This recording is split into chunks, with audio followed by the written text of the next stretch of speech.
Hola, muy buenos días, ¿cómo les va? Bienvenidos. Estamos arrancando este magazine informativo que es Puntal AM, hoy hasta las 12:30, previo mensaje directo. Y por supuesto, la noticia del día tiene que ver con lo que pasaba ayer, en horas del mediodía, cuando se terminaba de escuchar el alegato del fiscal Rivero, que absolvía o pedía la absolución de Marcelo Macarrón en el juicio que se sigue por el crimen de Nora Dalmazo. Un crimen que va a quedar impune, por lo menos hasta ahora. Estas son las primeras apreciaciones, después de un largo alegato de casi 3 horas de Julio Rivero. Vemos las imágenes que muestran a Marcelo Macarrón conmovido, llorando y en algún momento también profiriendo algún insulto a los periodistas, ¿no? A un compañero, un colega. Pero de eso vamos a hablar después, porque hay otro colega que es Alejandro Fara, que estuvo siguiendo también el caso de cerca desde el primer momento, con quien hemos estado analizando el juicio a lo largo de estos 3 meses, más de 3 meses. Y es esta la noticia que queremos analizar con Alejandro Fara, la resolución o el pedido que hizo el fiscal Julio Rivero finalmente, que no sorprendió a nadie, o sí, o por algún momento, Alejandro, pensaste que iba a cambiar la acusación el fiscal Julio Rivero. Buen día, ¿cómo estás? Hola Paula, ¿cómo estás? No hubo sorpresa, no hubo margen para la sorpresa, sobre todo para los que veníamos siguiendo el día a día del juicio, se veía venir que esto iba a suceder. Más allá de lo que lo comentábamos por ahí con otros magistrados, con otros funcionarios, con toda la gente que, bueno, uno está en tribunales ahí y va haciendo como una compulsa, una pregunta, y todos te decían, pero qué raro que no vaya a acusar, porque bueno, lo más frecuente es que un fiscal sostenga la acusación. Esto es algo que en la mayoría de los casos se da y que en este caso en particular muchos decían, no, va a terminar acusando, bueno, nosotros los periodistas que veníamos siguiendo el día a día, bueno, veíamos venir esto, que un alegato absolutorio. No sé si decirte un alegato como el que se produjo definitivamente, porque terminó siendo de alguna manera sorpresivo porque dijo cosas bueno, que llamaron la atención, como por ejemplo que lo miró a los ojos y le dijo, a usted se lo tendría que haber acusado por tal y tal cuestión. Ese era el hecho que, bueno, estaba dentro de las posibilidades y dentro de las facultades del fiscal modificar el hecho y acusarlo de lo que él pensaba que había que acusarlo. Pero no fue así, fue la verdad que muy débil la postura del fiscal. Eso se notó desde los inicios del juicio y es algo que lo vinimos remarcando. Después podemos charlar por qué factores se dio todo eso, ¿no? Hubo varios, yo creo que hubo varios factores que hicieron, que determinaron que fuera tan desbalanceada esta cuestión entre la defensa y la acusación. ¿Cuáles fueron esos factores, Ale? Y mira, Paula, arranquemos desde este suceso de que a las pocas semanas antes de que arranque el juicio se retiró la querella. Eso es muy significativo y muy simbólico. Eso tiene un peso a nivel legal, pero también un nivel simbólico muy grande, sobre todo en un juicio donde hay jurados populares. Es muy fuerte que la familia diga, bueno, no, voy a retirar mi abogado, no voy a plegarme a esta acusación que está haciendo el fiscal en contra de Marcelo Macarrón. Juan Eso es Dalmazo muy fuerte. respondió a eso, ¿no? Cuando salió ayer y dijo, lo que pasa es que la querella yo la saqué a mi mamá de ahí porque era un barco que no llegaba a ningún puerto, ¿no? Cuando el fiscal de instrucción elevó la causa al fiscal de cámara, no iba a ningún, o sea, es como que sabían que no iban a llegar, entonces se bajaron del barco. ¿Coincidís con eso o no?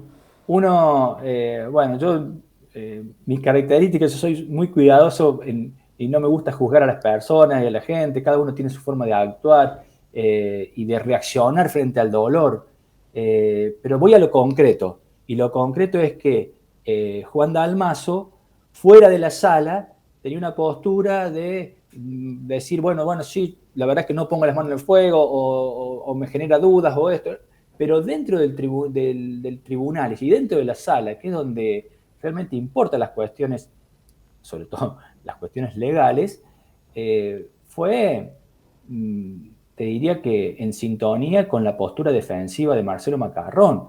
De hecho, el fiscal cuando alegó ayer lo menciona a Juan Dalmazo como uno de los testigos que refuerza esta teoría de que el matrimonio era un lecho de rosas, que era un matrimonio como cualquier otro, con pequeñas discusiones, pero que había armonía, no había discusiones. Bueno, eso después el propio fiscal también dice que hay una prueba, que es la autopsia psicológica, que desmiente esta cuestión de tanta concordia y demás que manifestaron algunos testigos, entre ellos Juan Dalmazo. Lo que vos decís es que la familia encubría una situación que era tensa y que no era ningún lecho de rosas de la pareja. La familia reaccionó de ese modo, eso es lo que yo te digo. Voy al hecho concreto. En este caso, decimos la familia y se centra un poco en la figura del hermano, porque hay otro hermano de Nora que nunca apareció en escena, nunca se supo nada de ella, nunca se supo qué postura tiene. Bueno, eso la verdad que nadie nunca aclaró por qué nunca estuvo, digamos. Pero el caso de Juan fue así, además, bueno, ya te digo, sin juzgarlo porque atravesó muchísimo dolor y eso se sabe, él, su familia, sus hijos, pero sucedió eso, terminó siendo funcional a la postura defensiva y bueno, él mismo dijo que estaba, no sé si dijo conforme, pero que estaba de acuerdo con la resolución del fiscal en esa acusación. Dice que de esta acusación no había pruebas. Bueno, y él insiste en que había otra persona. Él señala, bueno, de hecho lo señaló ante juicio a Daniel Lacasse, pero hay una comunión entre estos personajes, no es que son personajes aislados. Estamos hablando de gente que estuvo muy vinculada en su momento. Uh-huh. Bueno, ese es uno, ¿no? La querella es uno de los factores de por qué vos pensás que el juicio se fue desarrollando como se fue desarrollando. Hay una parte clave que es el paso del fiscal Pizarro a Rivero, ¿no? Y por qué Pizarro acusa como acusa, que también Brito hizo referencia a eso, ¿no? Descalificándolo absolutamente, como que no puede pertenecer al Poder Judicial, entre otras cuestiones. Vos lo habrás escuchado mejor, que estabas ahí. Y lo que recibe el fiscal Rivero. En ese momento, estaban las pruebas y estaban los elementos como para hacer otro tipo de acusación y sin embargo se optó por la que se optó finalmente sabiendo que no había ninguna prueba concreta. Mirá, Paula, los que ya venimos desde hace tiempo cubriendo el juicio y conociendo a los protagonistas, sabemos que Brito es un hábil declarante. Es una persona muy, muy astuta en ese sentido, hace un manejo muy, muy astuto de los medios incluso. Y yo me remito a los hechos, que me parece que eso es de lo que no tenemos que alejarnos. Y yo recuerdo que cuando la acusación era como autor material y cuando la prueba madre era la prueba genética, bueno, Brito se defendió panza para arriba, es como un gato panza para arriba.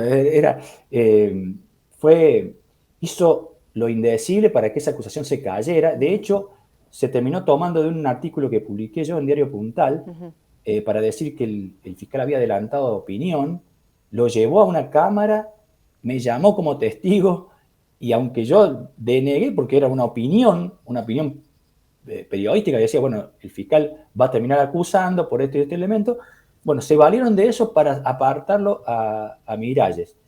Y sin embargo, cuando se dio la acusación de Pizarro, que coincido en que está atada con alambre por todos lados, bueno, la reacción fue de inmediato aceptar, ni siquiera oponerse a eso. Y yo digo, es un hábil declarante Brito porque lo mostró como un hecho magnánimo, diciendo, Marcelo pidió que esto se acabe. Bueno, habrá quien cree y quien no crea, pero lo concreto es que cuando una acusación se basó en la prueba genética, se hizo lo indecible para que eso no llegue. Y cuando cambió la acusación a el crimen por encargo, a esta cuestión que realmente no estaba sostenida en prueba, esto hay que decirlo. De hecho, nosotros lo hemos estado diciendo también a lo largo del juicio, no había prueba para sostener esto. Lo que sí estaba era la posibilidad que el fiscal cambiara la acusación sobre la prueba. Eso es una facultad que el fiscal la tiene. Eso, y ahí quiero volver a Rivero para que ayer cubríamos en vivo y en directo, ¿no? Y este alegato, no sé si son usuales estos alegatos tan largos, pero todo indicaba que que estaba justificando el argumento que terminó dando finalmente, ¿no? Que fue el pedido de absolución. Pero, ¿qué opinión? A ver, vos decís no calificar a las personas, pero digo, el proceso o el rol que desempeñó Rivero en todo este juicio y finalmente con el alegato, porque prometía, ya van a conocer mis cuestiones en el alegato, ya van a saber mi posición, como si fuera a cambiar algo, y en realidad no sorprendió nada el alegato de ayer de Rivero, ¿no? No sorprendió nada, no cambió nada, y fue muy, como te digo, no incomodó a los testigos, no llamó a ciertos otros testigos, y todo muy en sintonía con lo que la defensa esperaba también. No hubo, se habla de que, y se elogia al tribunal porque permitió que esto se diera, que se diera el sistema controversial entre la defensa y el fiscal. Yo no creo que haya sucedido tal cosa, no creo que haya habido una gran controversia. No tengo el recuerdo de una jornada en la que haya habido una fuerte discusión entre la defensa y el fiscal, y algo que es muy común en los juicios, y uno lo podría esperar mucho más en un caso con tantas aristas como este. Sin No embargo, hubo se le una pegó sola. muchísimo a la prensa, Ale.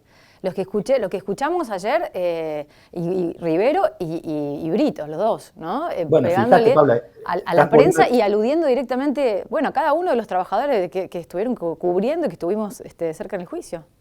estás poniendo el dedo en la llaga. Yo creo que frente a la falta de oposición, frente a la ausencia de la familia, esto es muy importante también, y el jurado popular eso lo percibe. Si no tenés la familia que está pugnando por el lado de la víctima, es muy significativo eso, porque te está diciendo algo, ¿eh? Te está diciendo no avances por ahí. Eh, entonces, frente a todo eso, la actuación del fiscal fue muy desdibujada. No sé, otro de los factores, bueno, ya te dije, la falta del creyente, la ausencia de la familia, y sobre todo, ¿sabes qué? No estaba convencido de la acusación. Rivero no estaba convencido de la acusación. Y lo dijo claramente ayer. Lo que veníamos viendo lo terminó reconociendo ayer. Él no estaba convencido de que esa acusación tuviera sustento.